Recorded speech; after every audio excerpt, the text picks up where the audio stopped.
말씀 사무엘하 21장입니다. 구약성경 499쪽 사무엘하 21장 우리 1절로 14절까지 저 여러분이 한 절씩 교독합니다. 사무엘하 21장 1절로 14절입니다. 다윗의 시대에 해를 거듭하여 3년 기근이 있으므로 다윗이 여호와 앞에 간구하매 여호와께서 이르시되 이는 사울과 피를 흘린 그의 집으로 말미암음이니 그가 기브온 사람을 죽였음이니라 하시니라.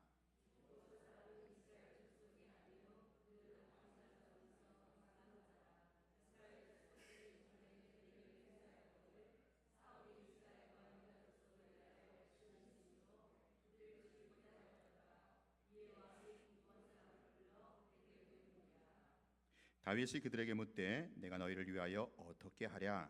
내가 어떻게 속죄하여야 너희가 여호와의 기업을 위하여 복을 빌겠느냐 하니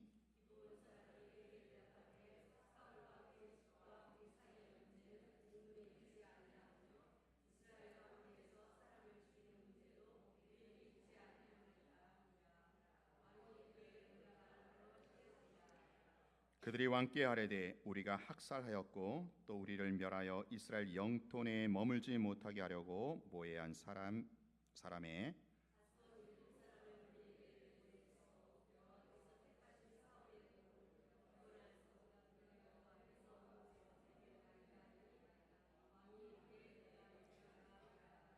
그러나 다윗과 사울의 아들 요나단 사이에 서로 여호와를 두고 맹세한 것이 있으므로 왕이 사울의 손자 요나단의 아들 무비보셋은 아끼고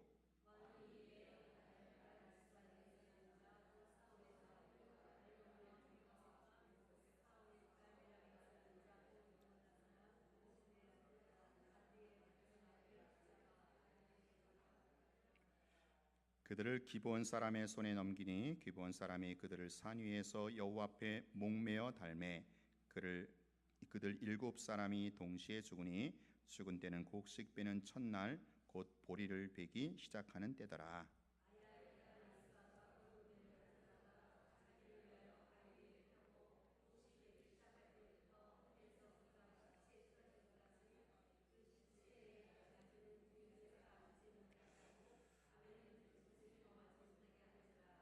이에 아야의 딸 사울의 첩 이스바가 행한 일이 다윗에게 알려지매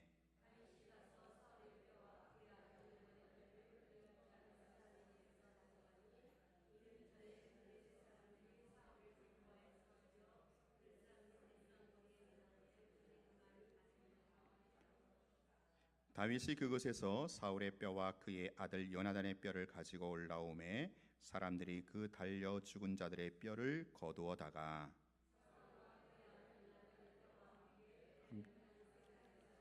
그의 아버지 기스의 묘에 장사하되 모두 왕의 명령을 따라 행하니라. 그 후에야 하나님이 그 땅을 위한 기도를 들으시니라. 아멘. 네, 우리 장로님께서도 기도하셨듯이 지금 시국을 볼 때 정말로 나라와 민족을 위해서 진지하게 기도해야 할 때가 아닌가 싶습니다. 제가 우리 한국 교회와 이 조국을 위해서 기도할 때에 꼭 하려고 애쓰는 기도 제목이 있어요. 우리 조국 교회와 우리 민족이 아직 청산하지 못한 그 일제 신사 참배 죄악을 용서하여 주시고 이 나라와 한국 교회 가운데 다시 한번 부흥의 역사를 베풀어 주옵소서. 우리 한국 교회가 사실은 1937년 일제 때 총회적으로 신사 참배를 가결했던 그 죄악을 회개하는 기도를 저는 꼭 하려고 애를 씁니다. 혹시 여러분 가운데 왜 저런 기도를 해야 되는가? 굳이 앞선 세대들의 죄악까지 과거의 죄까지 들추어내서 지금의 우리가 회개할 필요가 있을까? 그런 생각도 할 수 있을 거예요. 근데요, 여러분 성경에 보니까 그 느헤미야라는 사람도 그렇게 저처럼 기도를 했더라고요. 아니 느헤미야의 기도를 제가 이제 본받아 따라하는 거죠.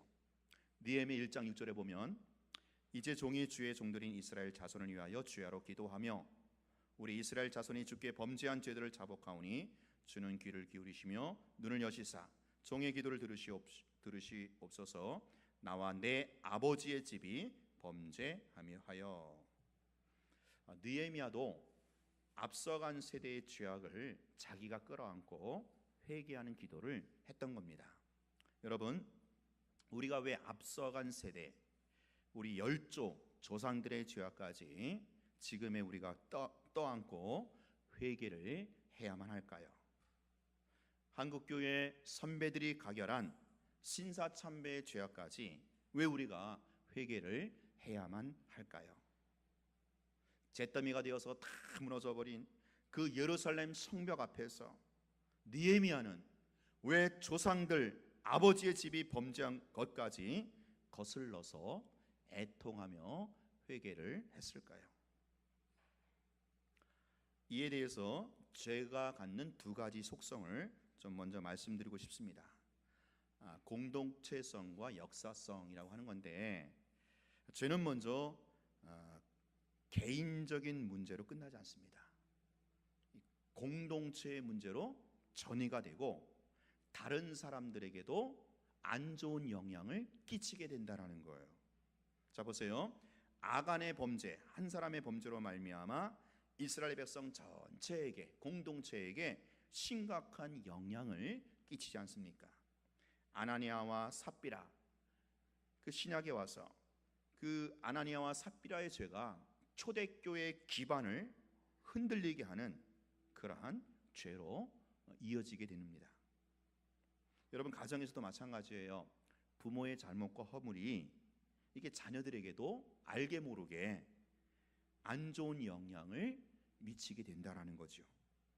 한 나라에 있어서 지도자의 범죄가 나라 전체를 무너지게 하는 폭발력을 갖기도 합니다. 이게 죄가 갖는 공동체성이에요. 또 한 가지 역사성인데, 그러니까 공간적으로 공동체성을 갖는다면 죄는요, 시간적으로는 역사성을 갖는다라는 거예요. 만약에 그 죄 문제가 그 시대에 당대에 해결하지 않으면 다음 세대로 계속해서 누적이 되어서 다음 세대들이 심각한 안 좋은 영향을 받게 된다라는 거예요. 현재 우리나라 대한민국은요, 6.25 전쟁 이후 70년 가까이 전 세계에서 유일한 분단 국가로 남아 있습니다. 여러분, 6.25가 왜 일어났는지 아십니까? 북쪽의 적화 야욕이 불장난을 일으킨 거죠. 또 그 당시 정치적으로, 세계사적으로 보면 미국과 소련이라고 하는 이 이데올로기가 충돌한 것이죠. 근데요, 교회사적으로 봤을 때 많은 신학자들이 이렇게 동의를 합니다. 6.25 한국전쟁은 이 민족과 교회를 향한 하나님의 징계라고 말입니다. 일제 때 한국교회가 신사참배를 가결한 그 명백한 우상 숭배에 대한 죄로 하나님의 언약을 파괴한 그 죄로 인한 하나님의 징계라는 거죠. 그 징계의 손길로 6.25 한국전쟁이 터졌고 지금까지도 한국교회와 우리 민족은 분열과 반목의 쓰라린 역사가 계속되고 있다라는 겁니다. 여러분, 죄는요, 이 역사성과 더불어 공동체성이 있기 때문에 이제는 한국교회가 공동체적으로 연합하여 앞선 세대 신사참배의 죄악을 역사적으로 끌어안고 회개하며 청산하는 이 작업을 끝까지 해야 한다라는 거예요. 이스라엘이 하나님의 징계로 고통 가운데 있었을 때에 미스바에 모여 자복하고 통회했던 것처럼 이제는 한국교회가 연합하여 회개의 강물이 한반도 구석구석을 적셔야 한다라는 겁니다. 그리할 때 이 민족 가운데 진정한 통일의 물꼬가 열리게 될 겁니다. 여러분, 지금이야말로 우리 조국교회와 이 나라를 위해서 참으로 진지하게 기도하며 회개할 때가 아니겠습니까? 오늘 본문에 보면 다윗 시대에 3년 동안 연속해서 기근이라고 하는 대재앙이 일어납니다. 이 기근은 다름 아닌 다윗 때문이 아니라 다윗보다 앞선 세대 누구예요? 사울과 그 사울의 집안이 지은 죄 때문에 다윗 시대에 기근이라고 하는 재앙이 닥친 겁니다. 자, 1절 보세요. 1절 보면 다윗의 시대에 해를 거듭하여 3년 기근이 있으므로 다윗이 여호와 앞에 간구하매 여호와께서 이르시되 이는 사울과 피를 흘린 그의 집으로 말미암음이니 그가 기브온 사람을 죽였음이니라. 여러분, 고대 국가에서 기근이라고 하는 것은 그 당시 국가의 흥망성쇠를 좌우하는 매우 심각한 대재앙입니다. 어떻게 해볼 도리가 없는 천재지변이에요. 최근에 우리 아프리카 시에라리온에서 엄청난 혼수와 산세타가 일어나갖고 막 300명, 400명을 집단적으로 매장하는 참혹한 현실을 우리가 보지 않습니까? 아무튼 다윗 시대에 엄청난 재앙이 국가적으로 닥친 거예요. 이때 통치자인 다윗의 심정이 여러분 어떻겠어요? 얼마나 괴롭고 얼마나 고통스럽겠습니까? 피가 바짝바짝 마르고 속이 시커멓게 탔을 거예요. 이게 통치자의 심정 아니겠어요? 아주 예전에 YS 통치 시절에 하늘과 땅과 바다에서 계속 재앙이 터졌잖아요. 하늘에서 비행기가 추락하고요, 땅에서 열차가 탈선하고, 백화점이 무너지고, 다리가 끊어지고, 바다에서 배가 전복되었어요. 아마도 지금 다윗의 심정이 YS 그때의 심정이지 않았을까? 다윗이 오죽하면 여호와께 호소합니다. 여호와께 물어요. 대체 이런 재앙의 연고가, 이유가 못됨시 그러냐고. 이때 여호와께서 그 재앙, 기근의 원인이 무엇인지 밝혀주셔요. 뭐라고요? 사울과 그의 집안이 기브온 사람을 죽인 죄 때문에 지금 재앙이 임하는 거야.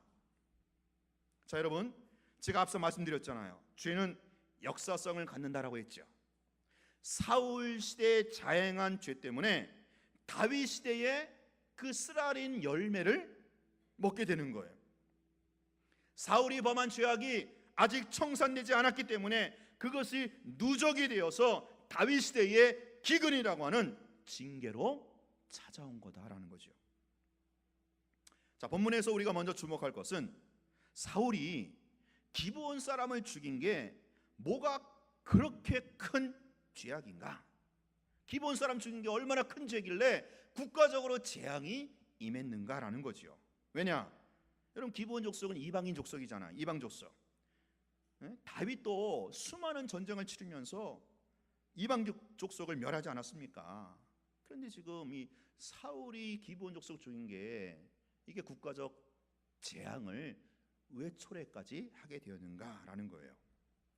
여러분, 사울이요, 기브온 사람을 죽인 것은요 단순한 살인죄가 아니에요. 이스라엘과 기브온 족속이 맺은 언약을 파기한 죄악입니다. 언약 파기의 죄악이라는 거예요. 자, 2절 보세요. 기브온 사람은 이스라엘 족속이 아니요 그들은 아모리 사람 중에서 남은 자라 이스라엘 족속들이 전에 그들에게 맹세하였거늘. 자, 전에 기브온 사람과 이스라엘 간에 언약을 맺었어요. 언제냐? 거슬러 올라가서 여호수아 시대입니다. 여호수아 9장에 보면 이제 여호수아가 이제 가나안 족속을 다 멸하잖아요. 그런데 이 기브온 족속과는 화친 조약을 맺어요. 화친 조약. 그러면서 그러니까 이스라엘 족속이 이스라엘이 기브온 족속을 멸하지 않는 대신에 기브온 족속은 이스라엘에게 종속이 됩니다.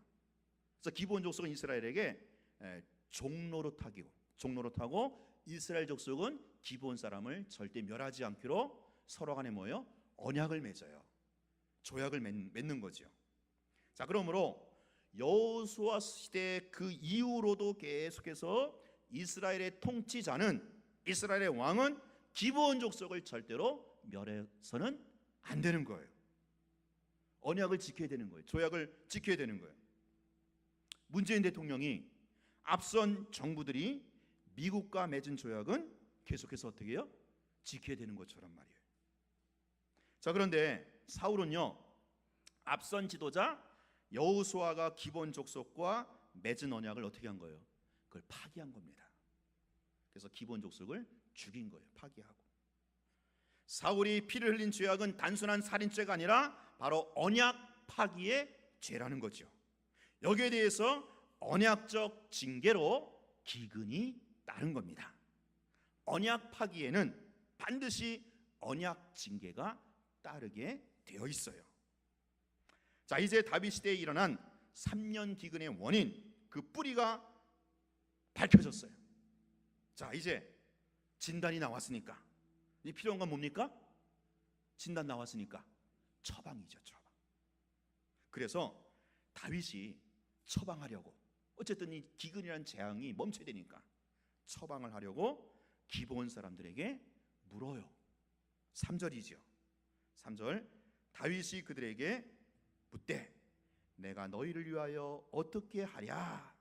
내가 어떻게 속죄하여야 너희가 여호와의 기업, 이스라엘 민족을 말하죠. 우리 민족을 위하여 니네들이 복을 빌어주겠느냐?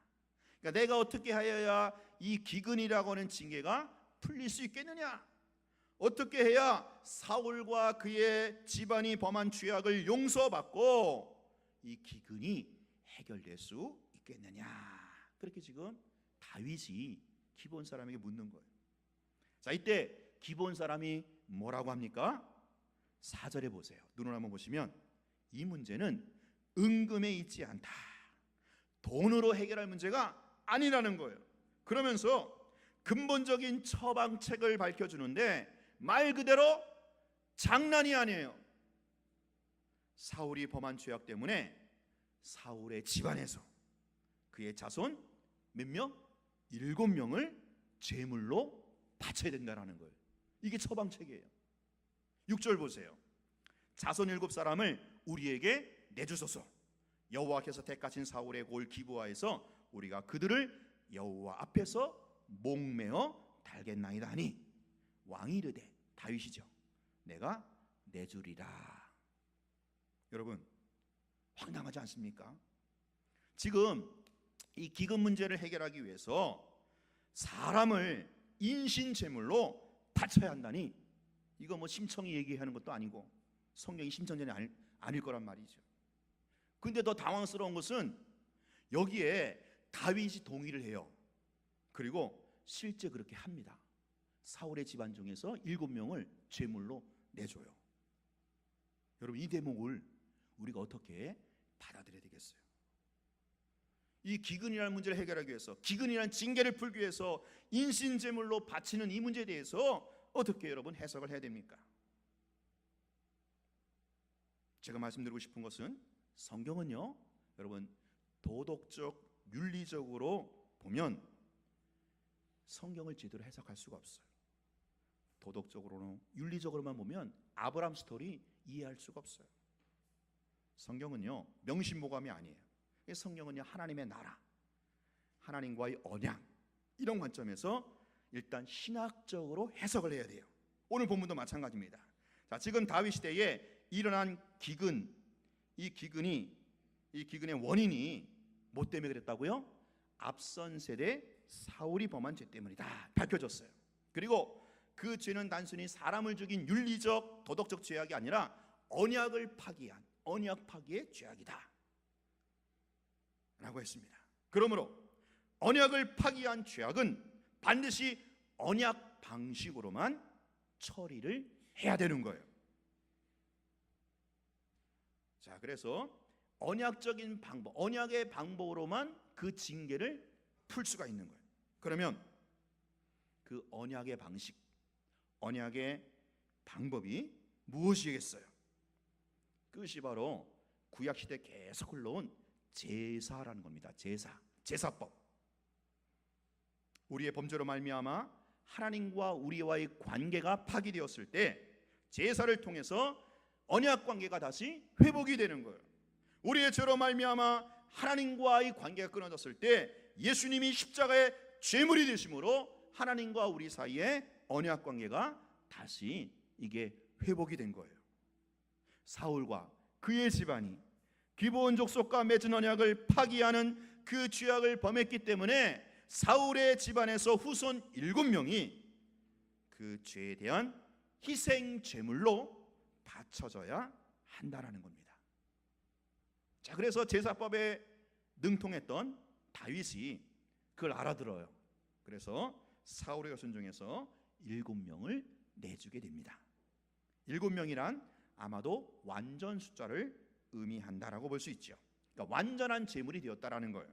그래서 9절에 보니까 그들을 기브온 사람의 손에 넘기니 기브온 사람이 그들을 산 위에서 여호와 앞에 목매어 달매 그들 7사람이 동시에 죽으니 죽은 때는 곡식 빼는 첫날 곧 보리를 베기 시작하는 때더라. 여러분, 죄와 허물로 말미암아 하나님과의 언약 관계를 깨트린 우리를 다시 살리시고 하나님의 언약 백성으로 삼아 주신 것은 오직 예수 그리스도께서 화목 제물이 되셨기에 가능했던 것입니다.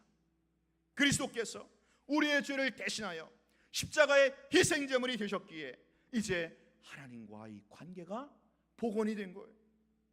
그래서 이제 더 이상 우리가 받을 저주와 형벌을 예수님이 다 받으시므로 우리에게는 더 이상의 저주와 형벌이 없는 줄로 믿습니다.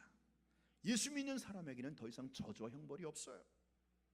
이제 여러분 절대로 저주와 형벌을 두려워하지 마세요. 예수님이 우리가 받을 저주와 형벌을 다 남김없이 그분이 받으셨기 때문에 그래요.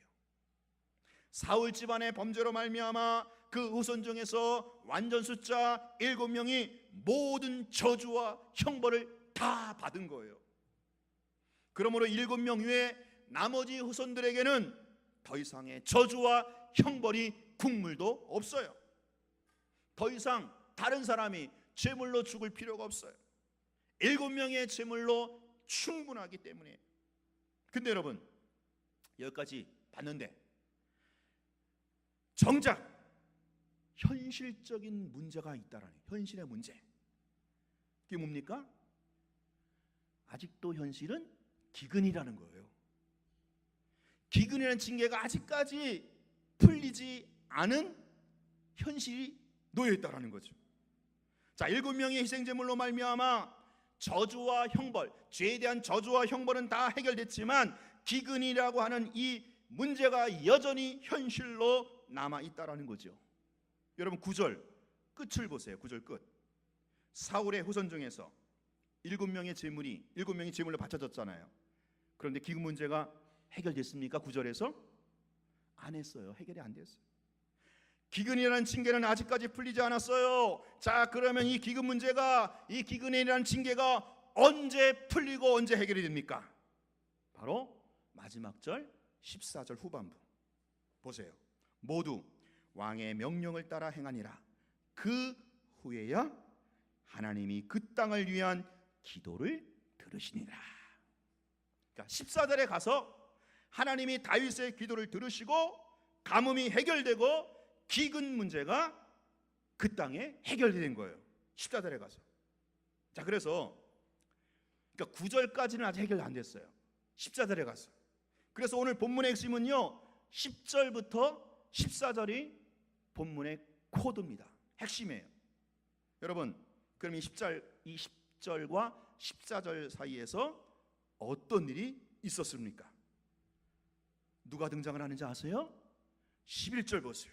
11절 같이 읽겠습니다. 시작. 이에 아의 딸 사울의 첩 리스바가 행한 일이 다윗에게 알려지매. 리스바라고 하는 여인이 혜성처럼 짠 하고 등장을 해요. 오늘 본문에서 기근이라고 하는 이 징계를 푸는데 결정적 열쇠 역할을 했던 사람이 바로 이 리스바라고 하는 여인입니다. 리스바는요 사울의 첩이에요. 근데 이 사울의 첩이었던 리스바가 행한 일을 누가 들었어요? 다윗이 들어요.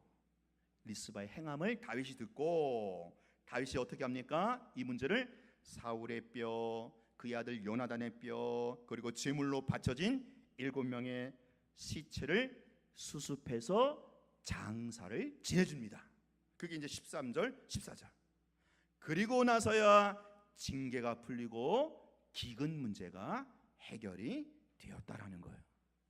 자, 그러니까 징계가 풀리게 된 결정적 열쇠는 리스바의 행함에 있다라는 겁니다.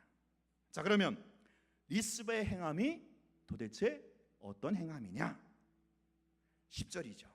10절 같이 읽겠습니다. 시작. 아야의 딸 리스바가 굵은 배를 가져다가 자기를 위하여 바위 위에 펴고 곡식 빼기 시작할 때부터 하늘에서 비가 시체에 쏟아지기까지 그 시체의 낮에는 공중의 새가 앉지 못하게 하고 밤에는 들짐승이 범하지 못하게 한지라. 참 계속해서 이렇게 이상한 장면이 나오죠. 자, 리스바가 지금 제물로 희생당한 7명의 시체를 지켰다라는 거예요. 낮에 새가 먹지 못하도록, 밤에는 들짐승이 범하지 못하도록. 자, 이 7명 중에는 리스바의 자기 아들 2명이 있어요. 그리고 바실레의 아들 5명이 있어요. 그래서 7명입니다. 그러니까 어머니가 아들의 시체를 지킨 거예요. 여러분, 이것도 단순히 윤리적 도덕적으로만 볼 수 있는 대목이 아니에요. 모정이 아닙니다. 단순한 모정이라면 5명의 아들이나 제물로 바친 누가 있어야 돼요? 이 자리에 바실레가 이 자리에 있어야 되는데 여기 바실레이 없어요. 인간적인 모정이 아니라는 거예요. 지금 리스바는 바로 언약적 죽음의 그 자리에 동참하고 있다라는 거예요. 리스바가 굵은 배를 입었다라는 것은 구약에서 굵은 배는 회개에 동참한다, 그런 의미죠. 리스바는요, 굵은 배를 입고 자기 아들의 시체를 지키면서 자기도 언약을 파기한 그 죄 때문에 나도 제물로 이 자리에 참여하고 있노라 한다라는 거죠. 나도 사울처럼 나도 그 언약을 파기한 그 죄에 동참을 했고, 그래서 마땅히 그 죄에 대한 제물로 내가 이 자리에 동참하겠습니다 라는 고백이라는 거죠. 여기서 흥미로운 사실은 리스바가 시체와 함께 했던 기간이에요. 얼마 동안입니까? 곡식 빼기 시작할 때부터 하늘에서 비가 쏟아질 때까지. 그러니까 팔레스타인 그 지역에서 보리를 베기 시작한 때부터 비가 오는 우기까지는 하루 이틀이 아니에요. 수일, 며칠이 걸린다고 합니다. 그러니까 리스바는 수일, 며칠 동안이나 베옷을 입고 시체를 지키면서 그 자리에 함께 했던 거예요. 리스바는요, 한두 번, 한두 시간 달랑 참석하고 입을 싹 닦는 게 아니라 며칠 동안, 수일 동안 애통해하며 그 죽음의 자리에 동참하고 있었다라는 거죠. 여러분, 이 7명의 시체와 함께, 그 7명의 시체와 함께 그 자리를 지켰던 리스바가 과연 어떤 마음, 어떤 심정이었겠어요? 이야, 언약을 파기한 죄악이 이렇게 무섭고도 이렇게 처절하구나. 야, 누군가가 대신 죽어야 하는 이 저주와 형벌이 이렇게도 끔찍하구나. 이게 그 자리에 동참했던 리스바의 심정이었다라는 거죠. 이러한 리스바의 행함이 하늘의 연락이 되었어. 그것을 다윗이 듣고 그제서야 비가 내리고 그 땅에 기근이 풀렸다는 것입니다. 사랑하는 여러분, 그리스도께서 우리의 죄와 허물로 인하여 십자가에서 죽으셨어요. 그러므로 이제 우리에게는 더 이상의 죄로 인한 저주와 형벌은 없어요. 없습니다. 그런데 그것으로 끝이냐? 우리에게 더 이상 저주와 형벌이 없다고 나몰라라 해도 되느냐? 그게 아니라는 거죠. 오늘 우리의 몫이 따로 남아있다라는 거예요. 7명의 아들의 희생제물로 인해서 그 죄에 대한 저주와 형벌은 다 해결되었지만 징계, 현실적인 징계는 아직까지 풀리지 않은 거예요. 그리고 그 징계가 해결된 것은 리스바가 그 희생 제단에 동참하는 그 행위를 통해서 그 현실적인 징계가, 기금 문제가 해결이 됐다라는 겁니다. 사랑하는 여러분, 그렇습니다.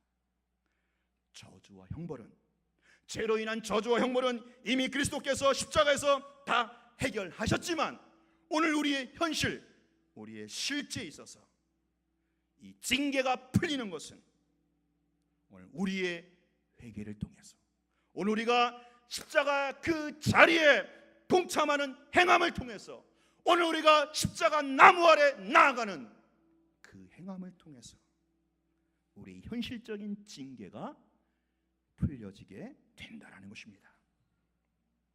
사랑하는 여러분, 오늘 이 시대가 요구하는 역사적인 사명이 무엇입니까? 오늘 이 공동체가 교회와 성도에게 요구하는 바가 무엇이겠어요? 바로 리스바의 행함이다라는 거예요. 누군가가 이 시대와 이 역사에 누적된 죄악을 나의 것으로 끌어안고 그리스도의 십자가 앞에 나아가야 된다라는 거예요. 그리스도의 희생에, 십자가 희생에 동참해야 한다라는 거예요. 십자가 자리에 나아가서, 십자가 나무 아래 나아가서 오늘 이 시대와 이 공동체의 죄악을 나의 것으로 끌어안고 품고 애통하는, 회개하는 의인이 이 시대의 시대적 사명이 있다라는 거죠. 사랑하는 여러분, 오늘도 여전히 이 시대에 남아있는 이 국가적인 징계를 어떻게 푸시겠습니까? 이 민족과 조국구애가 우리 선조들이 자행한 이 신사참배에 대한 징계로 나라가 여전히 분단되어 있고 세계 역사상 유례없는 분단국가로 남아있는데, 이 징계를 누가 풀고 이 징계를 누가 담당해야 되겠습니까? 이제 오늘 우리가, 예수 믿는 우리가 리스바가 되어야 한다라는 거예요. 십자가 나무 아래 나가야 된다라는 거예요.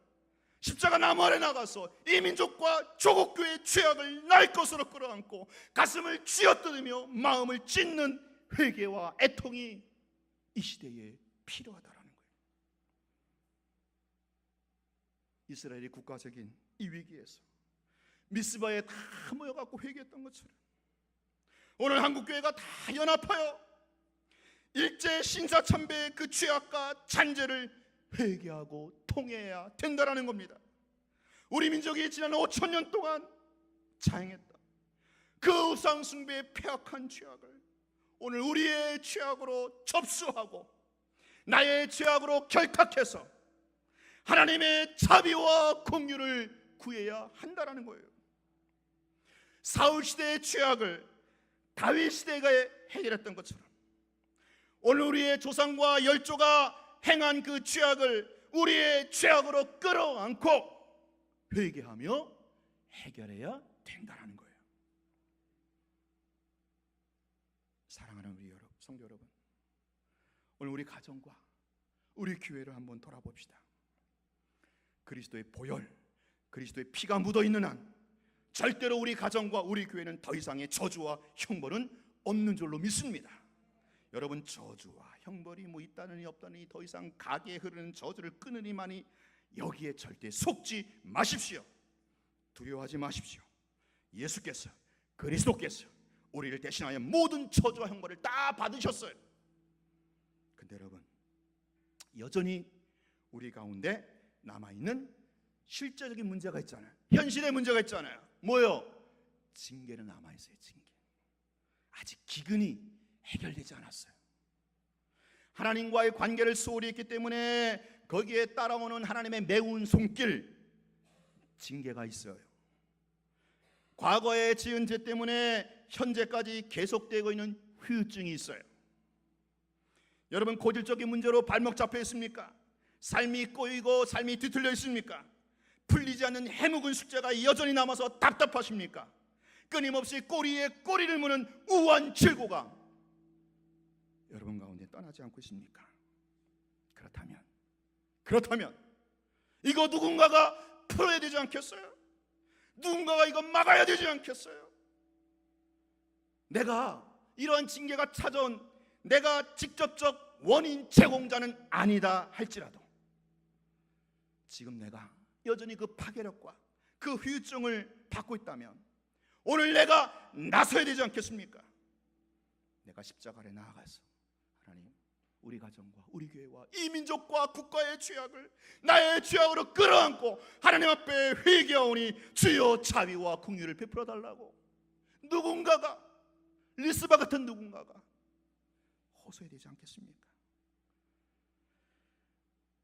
사울의 범죄로 말미암은 그 징계를 사울과 전혀 관계없는 다윗이 풀었던 것처럼, 사실 사울의 첩으로 사울의 집안과는 직접적 관계가 없는 리스바가 그 제사의 자리, 제사 현장에 동참했던 것처럼, 그리고 그래서야 비로소 기근이라고 하는 징계가 풀렸던 것처럼, 이제는 오늘 여러분과 제가 나서야 할 때예요. 우리가 그 자리에 뛰어들어야 합니다.